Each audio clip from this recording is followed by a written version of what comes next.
Ok, pues, hola, ¿qué tal? ¿Cómo estás? Gusto hablarte, muy buenas noches. Muchas gracias por estar con nosotros. Y bueno, estamos en una situación donde no había otra alternativa excepto en este horario y tenemos que estar acompañados de niños, pero agradezco mucho que usted se haya hecho el tiempo porque ya es tiempo de que hagamos esta tercera parte que prometimos sobre este tema tan complejo de la leucemia. Así que Sí, adelante. y qué mejor estandarte que tener tu pequeño en las piernas.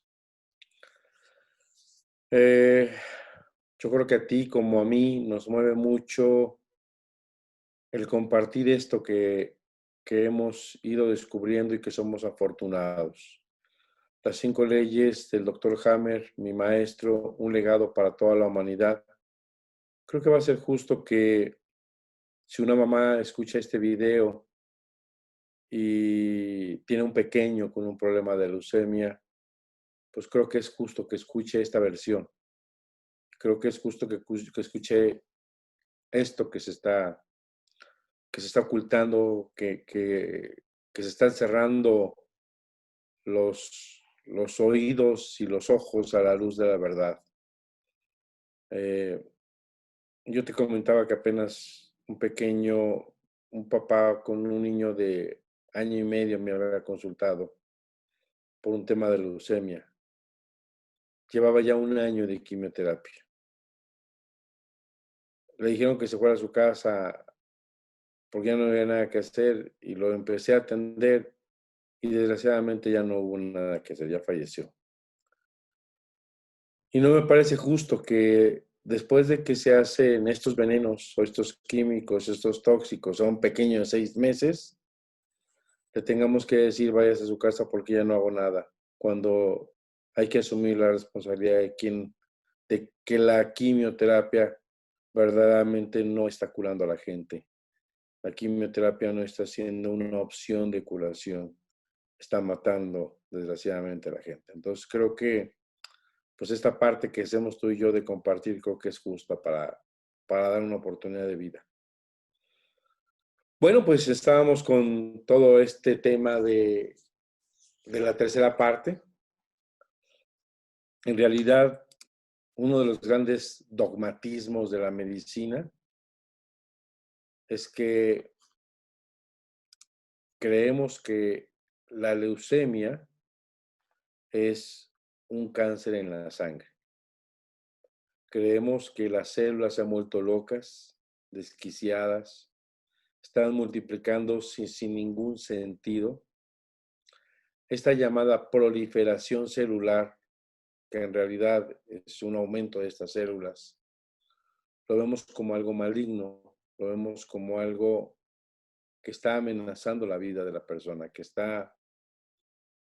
va a morir indiscutiblemente por esos leucos inmaduros multiplicándose. Y esto depende de nuestros programas que hemos estado haciendo para compartir a aquellas personas que, inclusive médicos, si nos escuchan, empezar a cuestionar un poquito, ¿no? El doctor Ricker Hammer decía que nunca había visto a un pequeño caer fulminado o a un adulto caer fulminado por tener miles de blastos en la sangre. Él nos ha ido explicando a través de estas charlas que los leucos son el intento de hacer una gran cantidad de células para ir a rellenar los espacios de hueso que anteriormente la persona había vivido por un conflicto de desvalorización, había tenido una descalcificación en una primera fase de estrés, fase fría o fase simpático-tónica. Mientras dure este conflicto de desvalorización, va a haber una gran descalcificación. Una vez que resuelva esa desvalorización, va a entrar en la recalcificación.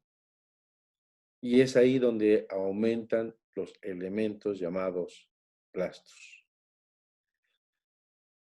En ninguna parte del cuerpo encontramos metástasis de masas óseas de leucocitos que derivan en leucocitos emigrados y que en teoría tendrían capacidad de seguir dividiéndose. Ya no se dividen. Son blastos que no solo están en hueso haciendo un buen trabajo de cementar, de hacer estructura ósea, sino se han escapado al torrente sanguíneo y hay blastos, pero son totalmente inofensivos. A pesar de eso, las masas tumorales reales, por ejemplo, los llamados adenocarcinomas de pulmón, pertenecen a otra hoja embrionaria, el endodermo, y les llamamos tranquilamente metástasis leucémica. Esto es verdaderamente absurdo, decía el doctor Hammer. ¿Cómo pueden los blastos de una hoja embrionaria media mesodérmica, regida por la sustancia blanca, y que podemos inclusive marcarlos a estos blastos radioactivamente, ya no tienen más división en el cuerpo? ¿Cómo podrían producir a placer? Solo por el dogma del que dice la medicina, un cáncer de otra hoja embrionaria interna o una hoja embrionaria externa. Esto es algo verdaderamente absurdo y creemos, decía el doctor Hammer, un pensamiento muy bonito, el ratón que genera un elefante. Fíjate que yo tuve un caso muy bonito donde un médico me llama, no sé si ya lo platiqué, pero donde un médico me llama, él es testigo de Jehová y es un amigo al que yo aprecio mucho. Inclusive le digo compadre, porque ellos no hacen compadrazgo, pero hay tan buena amistad que es el único que me acepta a mí. Y cuando estoy con sus hermanos, le digo que me niega, como cuando negaron a Jesús. Nos llevamos muy bien y él me busca cuando, dice él, como él es ginecólogo, cuando se le atora el chamaco. Entonces, una vez me buscó porque había una pequeña en un hospital con diagnóstico de leucemia y la estaban obligando a ponerle transfusión sanguínea porque andaba en 5 de glóbulos rojos y prácticamente 20,000 plaquetas. Entonces el hematólogo de alguna manera había pues amenazado a la familia, a los papás, a la pequeña estaba presionando para que le pusieran. El médico en su santa voluntad de hacer lo correcto, no está mal. La pequeña no quería transfundirse porque bajo lo poquito que ella entendía, y mucho menos los papás, esta religión, la cual respeto mucho, dice que no a la transfusión, ¿no? Lo cual es respetable y hay que respetar cualquier ideal o cualquier acto de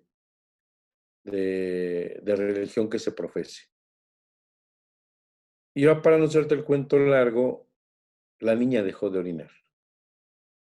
Y entonces el hematólogo comenta que había una metástasis a riñón. Y sus palabras eran, los leucos ya infiltraron al riñón y lo está haciendo fallar.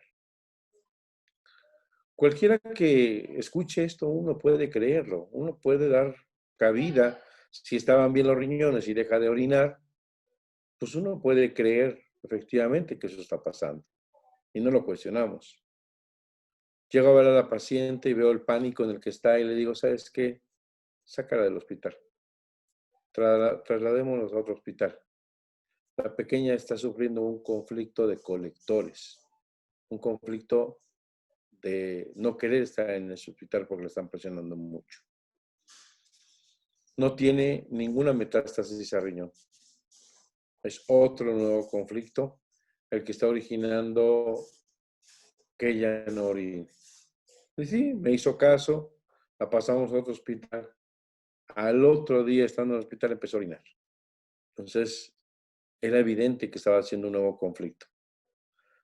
Y cuando sabemos todos estos conocimientos, nos permitimos hacer una terapéutica mucho más sensata, mucho más prudente, mucho más humana, que es Es algo de lo que verdaderamente hemos estado olvidando la medicina. Nos hemos deshumanizado, nos hemos sentido que la verdad del médico es la que se debe profesar, la que se debe actuar, y aquello que se haga en contra de lo establecido en los libros o en las sociedades o en los médicos especialistas va en contra de una verdad absoluta. Y a veces no tenemos nosotros la verdad absoluta. Decía el doctor Hammer que jamás había visto morir una persona, como ya te decía, a causa de los blastos, incluso cuando tenían en demasía, porque los blastos desaparecen días después al ser metabolizados. En cientos de pacientes que han seguido o que siguieron su consejo y algunas decenas mías y que no han dejado que les maltraten más, los leucoblastos presentes en la fase de reparación, siempre en la fase de vagotonía, vuelven a valores normales, muchas veces espontáneamente y sin el mínimo problema o complicación. En realidad, el paciente tiene esos valores normales de leucos durante toda la fase leucémica. Acordemos también que hay aumento y también hay una disminución de otros elementos por la vasodilatación. Hay alteración, hay un retraso hematopoyético por todo este proceso de vasodilatación. Aunque la sangre todavía tiene muchos blastos, los leucos normales restantes están presentes casi siempre en número suficiente para estar preparados para vagotonía o para reducción de las bacterias. ¿Y cuál es el motivo que molestan tanto los blastos? Decía el doctor Hammer. Esa reducción de las bacterias es que las mismas bacterias reducen esas células. El organismo finalmente las regula. Y pueden ser fagocitadas también por bacterias, reducidos. Él decía, el doctor Hammer, que no son otra cosa más que mercancía excedente, defectuosa, inocua, pero totalmente inofensiva, que no habría que angustiarse por esa situación. Los fenómenos observados en estos aumentos de blastos concuerdan siempre con lo que dijo el doctor Hammer, que a pesar de que estuvieran nadando en la sangre, ya no tendrían más mitosis y que estaban ahí sin hacer ningún daño, no importa que llegara estos leucos a la sangre y esta al cerebro.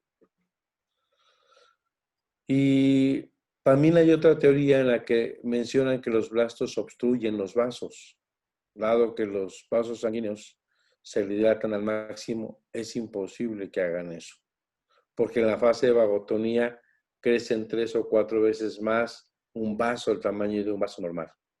Hay una vasodilatación. Jamás los blastos pudieron obstruir un vaso sanguíneo ni por la más mínima equivocación.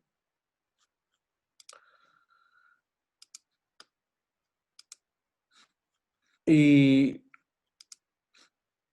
siempre se ha creído que estos blastos finalmente son los causantes de cualquier otra situación que se presente. La mayoría de las veces son nuevos conflictos. Todo paciente leucémico tiene que haber sufrido antes un conflicto de desvalorización de sí mismo, un DHS, con sucesiva fase de conflicto activo en simpaticotonía. Todo paciente tiene que haber alcanzado la conflictólisis, pues de otro modo no tendría leucemia, dado que la fase leucémica es el síntoma por excelencia de la fase de reparación. También todo paciente debe tener un foco de Hammer más o menos circunscrito en la zona de la médula del neoencéfalo, justo en el punto que pertenece a la estructura esquelética que vemos en su gráfica de mesodermo.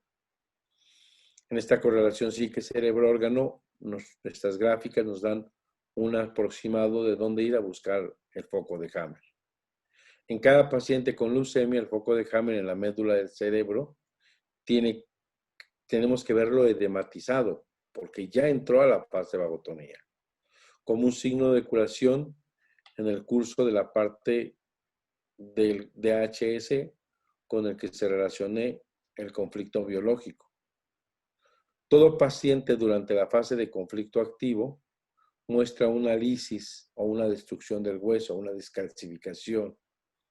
Si nosotros vemos a un paciente con descalcificación y le decimos tiene osteoporosis, no entra en pánico, ni le dan fármacos agresivos. Pero si esto se lo decimos a un paciente que tiene cáncer, esto estamos diciendo que el cáncer ha llegado a los huesos y que lo va a matar. Porque puede haber una descalcificación, una recaída de conflicto. Esta desvalorización también puede afectar el sistema linfático. Por eso puede degradar los ganglios o disminuirlos en su densidad. Puede haber también una hematopoiesis de la sangre, tanto blanca como roja. Si tiene lugar la conflictólisis, entonces la lisis del hueso recalcifica con una fuerte edema o hinchazón del tejido óseo y como consecuencia serios dolores por dilatación del periósteo. Yo te decía que estos dolores tienen que ver con que, imaginemos que la manga de la bata es lo que envuelve al hueso.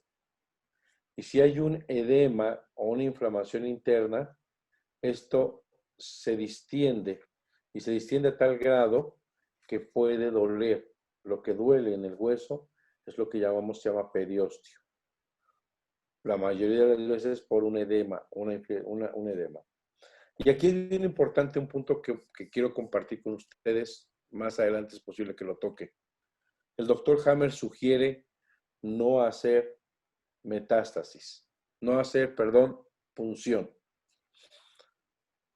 no hacer biopsias, porque al hacer la biopsia, él dice que estamos favoreciendo la salida de las células que se están multiplicando para hacer hueso o las células osteoblásticas y que al salir hacia afuera del periósteo empieza a hacer hueso fuera de la estructura ósea que envuelve al periósteo. Y este crecimiento excesivo con proceso inflamatorio se llama osteosarcoma. Yo te voy a enseñar aquí una imagen que tengo. Una vez vino un paciente conmigo y eso que les digo lo van a poder entender más fácilmente. Porque este paciente es un poquito fuerte. Yo espero que no sea incómodo para aquellos que nos vean en tu video. Pero es un paciente que tenía una nariz de aguilita y que no le gustaba. Llegó a una etapa joven y llegó el momento en que empezó a agredirse, a golpearse, porque no le gustaba su nariz.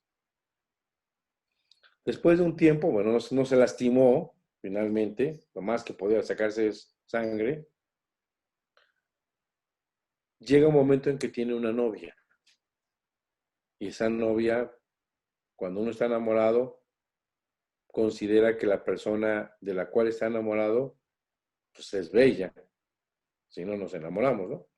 Y como esté, así como con las características que tengamos para esa persona de la cual está enamorado de nosotros, nos considera bellos o bellas, en su caso siendo mujeres. Y él tiene una gran revalorización. No sé si ahí alcances a ver, pero te quiero mostrar un poquito una foto de un osteosarcoma que hizo por ese conflicto de desvalorización. Si te das cuenta, bueno, es la parte de allá atrás del cónsul, que algún día lo conocerás.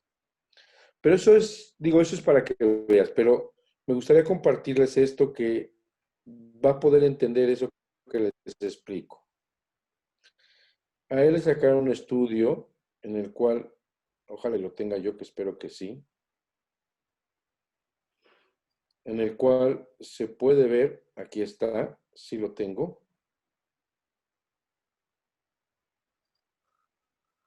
la parte blanca que vemos ahí son el hueso. Entonces, en realidad todo es un proceso inflamatorio y el hueso ha salido ahí. Esta es otra lámina.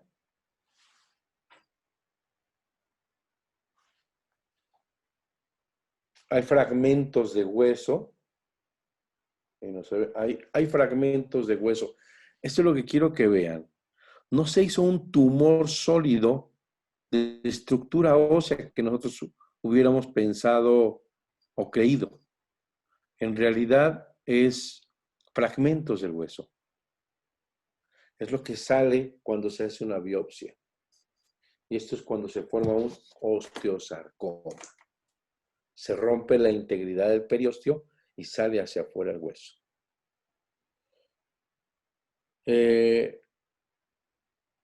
De manera que esto lo hacemos sin saberlo. Hacemos con la mejor de las intenciones en la medicina una biopsia, pero creo que ya debe dejar claro que sin saberlo estamos favoreciendo la aparición de estos osteosarcomas. Otra forma es que ocurra una fractura, una fisura y que salga por sí solo. De manera que no siempre los osteosarcomas son producidos por iatrogenia o por inconsciencia. Esto es bien interesante porque cambia totalmente la perspectiva de hacer una biopsia, ¿no? Pero estamos hablando de los dogmas de la medicina de la leucemia, y entonces tras la conflictolisis al comienzo de la fase posterior a la solución del conflicto, se va a producir nuevamente una hematopoiesis con mucha intensidad. Desde el principio va a producirse leucocitos en cantidad excesiva y muchas veces no utilizables. Va a haber lo que él llama un retraso hematopoyético de 4, 6, 8 semanas de la formación de glóbulos rojos, eritropoiesis. Se pone en marcha la producción de eritrocitos y trombocitos. También desde el principio, con muy mala calidad, pueden tener mala formación, por decirlo así, hacer menos o hacer de más. Los eritrocitos con gran capacidad reductiva de absorción de oxígeno, por este motivo, se produce una anemia retardada.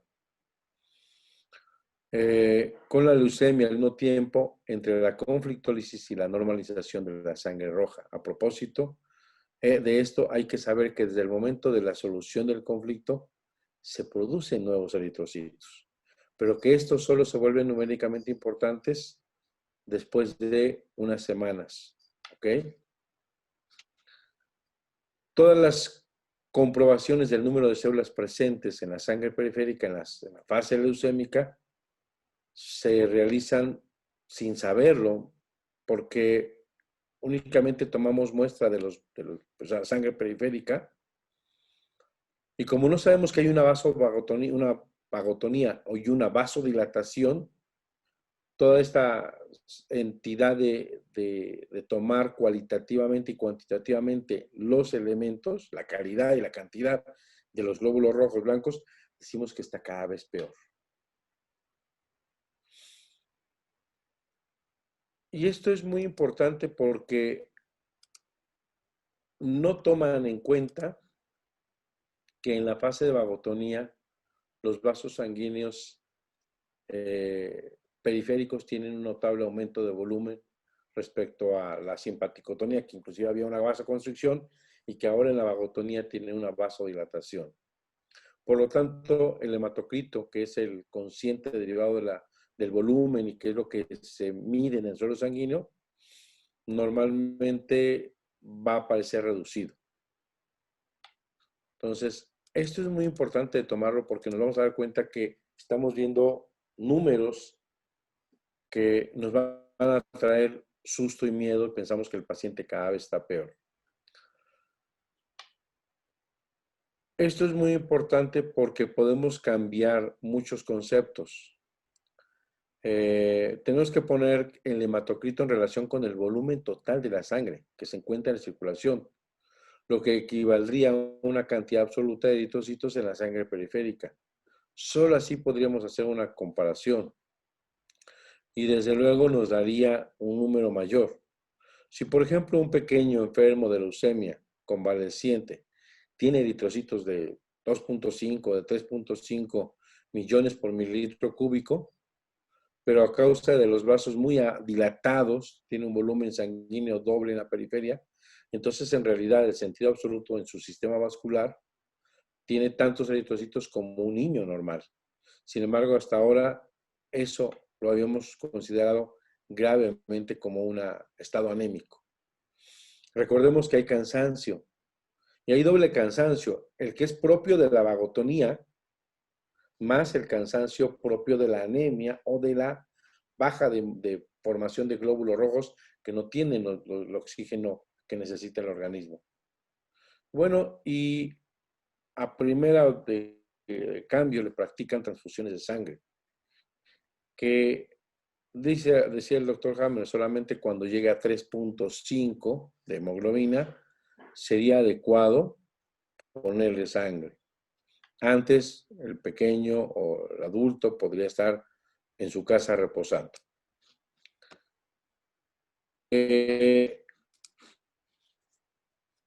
Esto es muy importante porque solamente tiene que descansar. Hay un amigo venezolano médico que recomienda que la persona se tome un caldo de carne. Este caldo de carne va a ser útil para restaurar su anemia. Ténganlo en cuenta porque, bueno, puede ser un buen alimento para ellos. Y hay que descansar, sobre todo al final de la reparación y curarse, porque lo haría cualquier animal. Los valores, se supone, son en realidad un tema muy importante en el que tendríamos que tener en cuenta esta situación. Es bien importante entender que la desvalorización de sí mismo va a darnos un programa biológico en el que se va a ver afectado el hueso. En los huesos, por ejemplo, durante la fase de conflicto activo, hay una osteólisis con destrucción de células del hueso. Lo típico en la fase de conflicto activo, en la necrosis del hueso, mientras que en la fase de reparación hay un crecimiento desenfrenado de células de callo, por ejemplo, en una fractura. Y la idea es hacer que de ahí el hueso se vuelva más fuerte, por eso el callo óseo. Para los patólogos, bajo el perfil histológico, la diferencia de formación de callo en la fractura ósea respecto a la recalcificación de la osteólisis en un cáncer de hueso, en un sarcoma, no puede decidir solo en base al preparado histológico, es lo mismo. O sea, si tomáramos una muestra de un callo óseo en una fractura y tomáramos un sarcoma, prácticamente sería lo mismo. En realidad, uno es porque la naturaleza le permite restaurar, rellenar, consolidar y solidificar, soldar esa estructura ósea, mientras que en el otro se desvaloriza, descalcifica, recalcifica y hace lo mismo para hacerlo más fuerte y no se quiebre, no se doble, no se rompa, de ahí sea más fuerte. La vida permite que a través de estos programas la supervivencia del ser, la supervivencia de hacernos más fuertes, de sobrevivir para mantener a la especie tanto como sea posible en evolución. El crecimiento de las células del tejido conectivo o de las células del hueso es finalmente un proceso de reparación. Y este hecho para el doctor Hammer era totalmente normal. A pesar de eso, en la histología hablamos de sarcomas, sobre todo cuando el crecimiento del tejido ha sido demasiado exuberante, como ya vimos ahorita en lo que te compartí, ha sido demasiado abrupto. Esto es muy importante. Este crecimiento útil en realidad no es peligroso, sino en la medida que puede provocarse situaciones mecánicas por razones puramente de espacio, con opresión de los nervios, arterias similares, un tanto cosmético, estético, pero que no va a poner en peligro nuestra vida. En mi experiencia, si la persona no se mete profundamente a las 5 leyes, no entiende que no debe tener más conflictos, no entiende que el conflicto que le llevó a enfermar no tiene que repetirlo, y tiene que tener totalmente un ambiente en el cual no haya más conflictos, pues a veces, si hemos visto pacientes que son amputados por un cáncer de hueso, la mayoría de veces sobreviven también. Y no han permitido que termine ese proceso. Hay otros que a través de esperar terminan, pero hay otros que en el camino, si no están preparados, tienen nuevos conflictos y el paciente muere. Y eso, pues también la quimio hace su papel. Finalmente, esta cicatriz llamada en la piel, tejido queloide, o ahí es un callo óseo, un callus, y muchas personas se ven afectadas por un crecimiento así excesivo. Este proceso de que es afectado si mi pierna se ve mal. A los animales nunca les sucede, esto no les importa, ellos siguen su vida y siguen caminando. Finalmente, para entender, la leucemia es un tipo de crecimiento de células sanguíneas parecidas al osteosarcoma, con la diferencia que las células sanguíneas formadas en exceso y de menor calidad se eliminan por el propio organismo tras unas semanas, unos meses. Durante la fase de conflicto activo, estas células estaminales de la médula ósea habían reducido largamente la hematopoiesis, un retraso que ya te decía hematopoético. Durante la simpaticotonía, que sigue el programa especial en el cerebro, que al final han producido solo unas pocas o incluso ninguna células sanguíneas, a esto le llamamos panmielotisis, que es como una atrofia de la médula ósea, una destrucción de la médula ósea. Todo este grupo de enfermedades en las cuales se ven alterados X elementos de los 3 componentes, glóbulos rojos, glóbulos blancos, plaquetas, cómo se alteran en estructura ciertos elementos, es que le llamamos mielodisplasias o cánceres de la sangre. Con la conflictolisis, la evolución sufre una nueva variación. Se quita el freno y con un input muy grande de la médula comienza a producir nuevamente células. En este caso blastos. Sin embargo, desde el principio se produce muchas células de mala calidad, porque recordemos que lo que interesa es llenar los huesos. Estos blastos finalmente son células inofensivas e inocuas que siempre han existido. Quien decía el doctor Hammer, quien afirme algo diferente no tiene la menor idea de lo que está pasando en el organismo y no va a tener idea de cómo está la relación psique, cerebro y órgano perfectamente establecida. Y que estos blastos no van a hacer absolutamente ningún daño. Con el pasar del tiempo, la cualidad de las células de la sangre mejorará continuamente y tras algunos meses de la médula ósea, va a tener una eritropoiesis de buena calidad. A continuación de haber solucionado el conflicto y que esto perdure, jamás habrá complicaciones. Los dolores de hueso bajarán, estarán bajo control, el edema del cerebro estará mejor y todo, totalmente todo, regresará a la normalidad. Si las fases de conflicto activo y la fase posterior a la solución del conflicto se alternan nuevamente y por una breve duración, como sucede a menudo en la realidad de la vida cotidiana, los hematólogos hablan de una leucemia leucémica, lo que significa que ya están presentes los primeros síntomas de leucopoiesis en forma de blastos, especialmente la médula ósea, pero el número de leucocitos ha disminuido globalmente.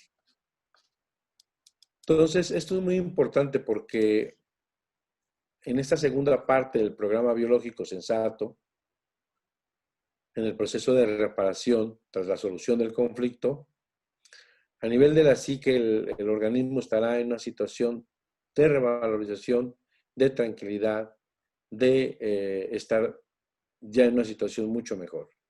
A nivel del cerebro vamos a encontrar inflamación, edema, a nivel del foco de Hammer, de la médula del cerebro en la zona de hueso que estructura. Y a nivel del órgano, pues reparará esta lisis ósea con crecimiento de tejido reparativo, en este caso blastos, que harán el cemento para rellenar el hueso. Y ya para no dejar tan perdido, hablando del osteosarcoma y el linfosarcoma, son un tipo de reparación exuberante tras una desvalorización de sí o una herida con biopsia. El sarcoma del tejido conectivo corresponde a la evolución leucémica sin alteración del cuadro hematológico. Este resumen de ir dando todos los contextos de lo que pasa en la leucemia nos va a ayudar definitivamente a entender qué es lo que pasa, qué es lo que sucede en la leucemia. Tanto la leucemia aguda como la crónica solo se puede comprender si podemos entender estas 5 leyes biológicas. Siempre van a derivar de un conflicto de desvalorización, un estado dramático, agudo y no compartido. Muchas veces no sabemos qué es, pero para lo que un niño, yo les digo, para lo que un niño es un juguete que ha deseado tanto y que se lo imagina y que lo desea, lo es para una persona adulta que quiere un coche, una mujer que quiere una casa. Es así de grande su deseo. Y es así de grande cuando no lo obtiene. Es muy importante si entendemos este sentido de la importancia de la psique del pequeño, de entender qué tan valioso es, porque apenas me decían, doctor, pero ¿cómo es posible que un bebé pueda tener conflictos? Bueno, pues los tiene desde útero. Lo tiene desde útero, ya sea porque lo recibe la madre o porque el bebé los puede tener en una autonomía desde el vientre. Finalmente, las leucemias agudas y crónicas linfáticas emparentadas estrechamente con el sistema linfático también tienen que ver con una desvalorización inferior, como la que afecta a los huesos, pero finalmente, a nivel de ganglios linfáticos, se va a presentar este tipo. Primero una reducción, después un crecimiento. Y esto es muy importante porque vamos a poder entender cómo podemos abordar este tipo de enfermedades. Es muy importante que la persona tenga una valía perfectamente de acero, perfectamente sea gran posibilidad de que nada le afecte. Por ejemplo, a veces es difícil distinguir en un niño qué conflicto puede ser. Y no lo digo, pero creo que sí ya debemos de tener un jalón. Nadie nos enseña a ser papás, pero con todo el amor del mundo podemos formar a un pequeño. Y por ejemplo, un pequeño dice, mi mamá me ha pegado, pero ve otra cosa, vean otra cosa diferente a la que vemos. Si creemos que solamente es el golpe lo que representa, ¿cómo es posible que a un pequeño con una nalgada o con un correctivo podamos afectarlo? Recuerden que tiene que ver sorpresivo, dramático y no compartido. No todas las correcciones tienen que llevarnos a eso. Pero imagínate que un niño con una gran ilusión haga un dibujo verdaderamente para él un arte. Y para los que otros que ya estamos adultos vemos rayones. Va con la maestra ilusionada y dice, mire maestra lo que hice. La maestra ve que eso no tiene ni pies ni cabeza, lo rompe enfrente de él y le dice, vete a tu banca y haz otro.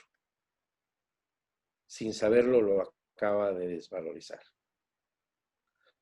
Cuando ha sufrido una nalgada imprevista y que no sabe, sorpresiva, dramática y no compartida, el pequeño puede decir, mi mamá ya no me quiere. Entonces, ¿cómo podemos entender esa parte que no sabemos de los pequeños? A veces es ponernos en sus pies. Y es importante si en una situación deportiva, el momento donde iba a anotar el gol o la canasta o el punto y está en las manos de él para ganar un trofeo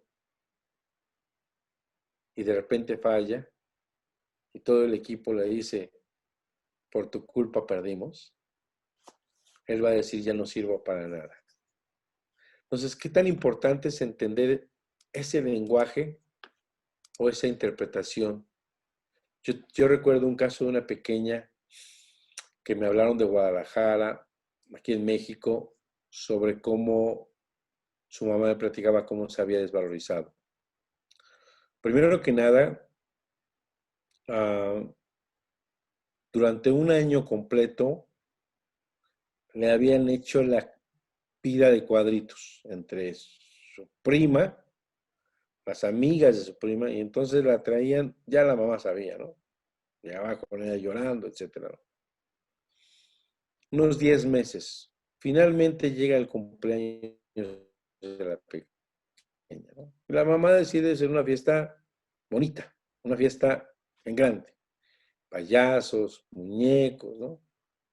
Y obviamente la prima y las amigas le empiezan a hablar bien porque quieren ir a la fiesta. Y ahora ya la quieren. Y no solo eso, el día de la fiesta, todos les llevan regalos. ¿Qué pasa con esa niña que no era querida? Ahora es querida y amada. Y la llaman para jugar. Y entonces se revaloriza meses después, leucemia. Esto es muy importante porque podemos darnos cuenta dónde hay que tomar para entender esta situación. No sé si más o menos haya quedado claro, creo que en otro momento podemos hablar de los osteosarcomas. A mí me gustaría seguir con este tema más adelante, encantado de seguir platicando estos temas. Y yo te decía que la leucemia finalmente hay que ser entendida como parte de un programa especial sensato, biológico e inteligente, con un pleno sentido de tratar de preservar la vida tanto como sea posible. Y te comentaba yo que hay un cuadro en el que te lo voy a hacer llegar, porque ese cuadro habla de los diferentes estadios que pasa en la leucemia una persona. Y explica, por ejemplo, que a nivel de la médula del hueso, cuando está en simpaticotonía, ya lo decía a través de esta plática, hay una panmielotisis, que es la depresión de la médula ósea, obviamente por necrosis. En la fase vagotónica, después de la crisis epileptoide, Ya en la fase de vagotonía A, aproximadamente en el primer estadio y aproximadamente unas 6, 8 semanas, aparece algo que se llama pancitopenia, que es el retraso de la formación de células de la médula, del retraso hematopoyético. Hay anemia, hay leucopenia y hay trombocitopenia, es decir, bajo plaquetas, bajo los glóbulos blancos y bajo los glóbulos rojos. Hay que hablar de los dos idiomas, en español y en médico. Finalmente, 2 meses después, a nivel del segundo estadio, viene una disregulación de la hematopoiesis de la médula ósea. Ahí todavía hay anemia, hay trombocitopenia y hay un gran incremento de leucocitos. Muchas veces aquí es donde se diagnostica la leucemia, exactamente aquí. En el tercer estadio, un par de semanas, meses después, va a venir una eritroleucemia, eritrocitos inmaduros, defectuosos, trombocitos inmaduros, defectuosos en línea de espera, y va a haber baja cantidad de trombocitos o de plaquetas o de una trombocitopenia, como se llama. Esa es en la fase a nivel de 3 primeros estadios. Después en la crisis epileptoide, pues aumentan los dolores. Puede haber fiebre, puede haber dolor de cabeza. En la fase posterior a la vagotonía A, hasta la que brincamos de la crisis epileptoide, la fase B, la vagotonía B, el cuarto estadio, viene una panpolicitemia vera, una producción excesiva de células sanguíneas, blancas y rojas. Y en el quinto estadio, ya el último 2 meses más, va a haber una normalización de las condiciones de la sangre periférica y de la médula ósea.